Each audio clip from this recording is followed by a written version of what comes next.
Numero di febbraio, allora abbiamo il nostro gradito ospite in studio, il direttore di Solidarietà Veneto. Allora, buongiorno Paolo Stefan.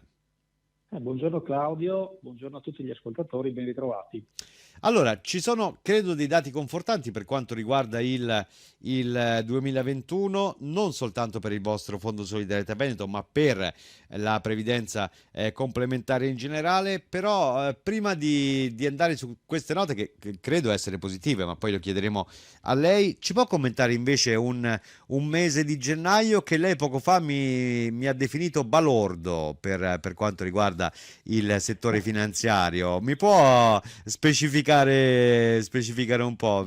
Quanto balordo, Eh, giustamente, proviamo a vedere. Ma sì, venivamo da un 2001, come abbiamo titolato in qualcuno dei nostri articoli, da brindisi, perché i risultati, tenendo conto anche della moderata esposizione a rischio dei comparti di Solidarietà Veneto, i comparti hanno maturato rendimenti molto buoni, no? Però si diceva già a dicembre, anche l'ultima volta che ci siamo sentiti, che nella prospettiva, dopo anni di crescita che ha, soprattutto sui mercati azionari, che è stata in grado anche di assorbire in pieno la crisi della primavera 2020, no? All'epoca del Covid, ci si poteva aspettare sicuramente volatilità, nemico, non dico numero uno, perché in realtà il nemico numero uno lo sappiamo in questa fase dell'inflazione, quindi l'inflazione ci mette sull'attenti per quanto riguarda l'investimento a breve termine. sì. La volatilità va messa in conto nell'investimento di lungo termine. Per la verità, la volatilità, cioè gli alti e i bassi, e in questo momento a gennaio abbiamo assistito a diffusi segni meno sulle borse di mezzo mondo, tanto per darti un ordine di grandezza.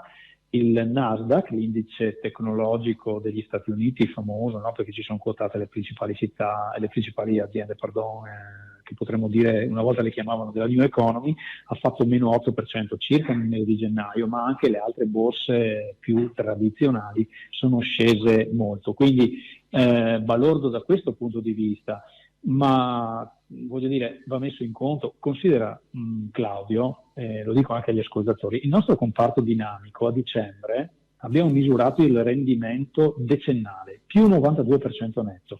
Abbiamo misurato Ecco. il rendimento sui 20 anni, più, adesso vado a memoria, quindi Sì, sì, l'articolo è sul nostro sito, mi pare siamo nell'ordine del più 150%. però. Cosa vuol dire? Che se un comparto che al suo interno ha azioni per il 50%, no? Il resto sono obbligazioni, quindi con un rendimento anche più modesto, in 10 anni ti ha fatto praticamente quasi il 100%, vuol dire che i mercati azionari hanno avuto un rendimento, non dico doppio, ma quasi, ok? Quindi tu ti sei portato all'interno del tuo portafoglio, investendo metà delle tue risorse in quel mercato, un rendimento pari a quello che abbiamo descritto. Ora, dopo un fenomeno di crescita di questo tipo è anche lecito attendersi delle pause di riflessione nei mercati, e non è da escludere che non ce ne possono essere altre, ma da questo punto di vista viene buona la propensione alla protezione del risparmio storico di Solidarietà Veneto, che normalmente in questi periodi difende meglio di prodotti più aggressivi per la minore esposizione azionaria e anche per una maggior diversificazione. Quindi